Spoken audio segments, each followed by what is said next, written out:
सर्वांना सप्रेम जय भीम। मी प्रवीणेश्वर वाघमारे, राहणार नातेपुते, तालुका माळशिरस, जिल्हा सोलापूर। मी शिक्षक या पदावर ज्ञानदीप पॅरामेडिकल व ITI कॉलेज नातेपुते या ठिकाणी कार्यरत आहे। माझ्या वक्तृत्वाचा विषय भारतीय संविधानासमोरील आव्हाने। सर्वप्रथम या पुरोगामी महाराष्ट्रातील सर्व थोर समाजसुधारक, विचारवंत, लेखक, साहित्यिक, शाहीर, अंधश्रद्धा विरोधक, शहीद व सर्व स्त्री रणरागिणी यांना माझा विनम्र अभिवादन।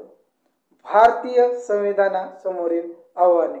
मिन मिनता एक प्रकाश, फळ्यावर ठेवून ध्यान, शोधितो ज्ञानाचे दार। भारतरत्न